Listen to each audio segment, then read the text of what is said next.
on se trouve avec une situation où, au nom de la défense du plus grand nombre, vous avez dernièrement, je pense que vous étiez au courant, le fait qu'un supposé terroriste ou terroriste, je ne me rappelle plus, qui a été arrêté aux États-Unis, le FBI a demandé à Apple qu'on vienne casser les codes.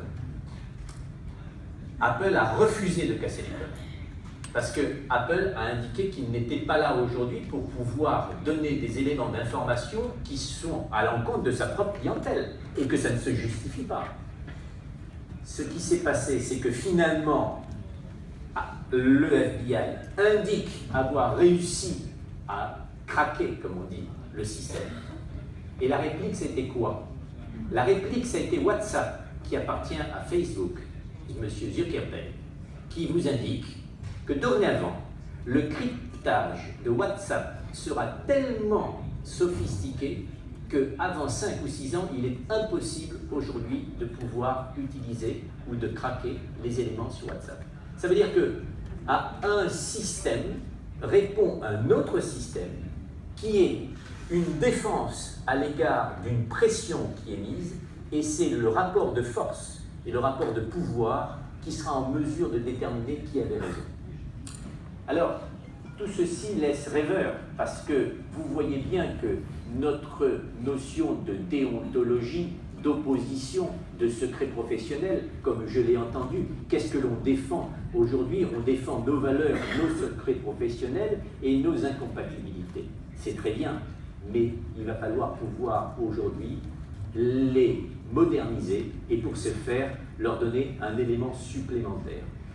Alors, ce qui pose, parce que bien sûr, on a mis en place à Paris, enfin en France, d'ailleurs c'est pas à Paris, c'est le réflexe du Parisien. En France, on a mis en place le RPVA, qui est un réseau intégré, effectivement, qui permet de résoudre ou de répondre à cette particularité du secret professionnel. Mais il n'est pas suffisant. Nous sommes actuellement en train de mettre au point un cloud qui soit réservé aux avocats, mais là également se pose la question d'abord de sa fonctionnalité, de savoir la capacité qu'il possède et au surplus de pouvoir déterminer les conditions de son utilisation. Vous voyez qu'au fur et à mesure se trouve à chaque fois mis en parallèle l'intérêt de la profession et son obligation citoyenne. C'est la raison pour laquelle on est allé encore beaucoup plus loin, puisque des conversations, vous avez dû entendre ça aussi parce que vous lisez nos actualités, j'ai vu que chez vous, enfin ici au Maroc, on a les mêmes actualités qu'en France, donc vous êtes parfaitement au courant, vous avez vu que dernièrement, je crois qu'il y a 2 semaines seulement, la Cour de cassation a également indiqué que les conversations qui avaient été prises entre l'avocat et son client n'étaient pas couvertes par le secret professionnel parce que dans les propos, on pouvait hésiter à savoir si on a affaire à des complices ou si on avait entre un défenseur et son client. Et c'est ça le sujet. Le problème maintenant, c'est que nous sommes rentrés dans des notions subjectives qui sont de nature à empêcher l'exercice de ce secret professionnel dont on entendait se parer, dont on entendait être une force d'opposition, mais qui se retourne contre nous parce qu'il est vu aujourd'hui comme un moyen de faire un écran à l'égard de son client. Et c'est bien dommage, parce que ça a été une situation qui s'est renversée au fil du temps. Alors comment aujourd'hui, parce que j'ai vu qu'on a demandé est-ce qu'il y a une sanctuarisation des cabinets d'avocats? Il ne peut pas y avoir de sanctuarisation des cabinets d'avocats. Il ne peut pas y avoir, parce que ce serait le cas dans le cadre uniquement où nous aurions des éléments objectifs qui seraient bien sûr recueillis de la confidence, mais se pose maintenant toujours ce sacro-saint problème de savoir si nous sommes dans le cadre d'une défense ou si nous sommes dans le cadre d'une protection. Et c'est là où le sujet est le plus épineux. Alors, effectivement, la sanctuarisation du cabinet serait une réponse, mais cette réponse n'est pas suffisante. Pourquoi? Parce qu'avec le numérique, on vous dit, mais celui qui est en fait votre principal ennemi, c'est pas vous, c'est votre client. Parce que cette Aujourd'hui, ce secret professionnel, il ne s'applique pas dans les locaux du client.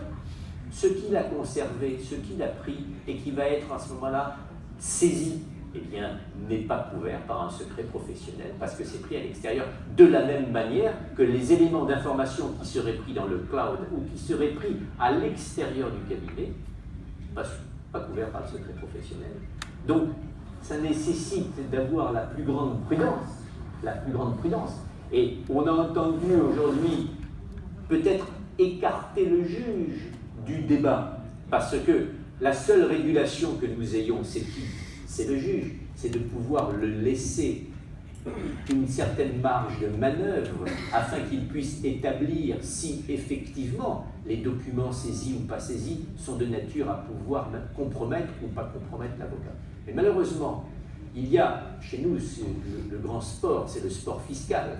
Il y a les saisies fiscales sur, je crois, pratiquement 100% des recours qui sont effectués. La confirmation de la saisie, elle a lieu dans les 99,99% des cas. C'est-à-dire qu'il n'y a aucune marge de réflexion sur la possibilité éventuellement de déclarer une saisie nulle, notamment en matière fiscale. Alors, ça va aboutir à quoi et quelles sont les solutions? Je crois que la seule solution va être de mettre en place des organes de régulation. Ils existent déjà en ce qui concerne les activités économiques, mais malheureusement, ce n'est pas quelque chose que je souhaite, mais il va peut-être échapper à la profession d'avocat. C'est que cette régulation, elle sera externe. Et pourquoi?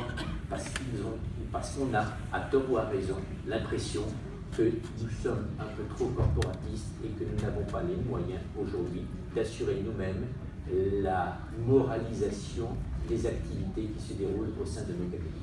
C'est à regretter, mais c'est une époque, ça va changer. Pour l'instant, on est dans le transparent. On veut tous se voir les uns à travers les autres, de façon à ce que finalement, en ne cachant rien, au moins on est sûr de ne avoir rien à se reprocher. C'est un phénomène de société, vous y viendrez vous aussi. Voilà, merci.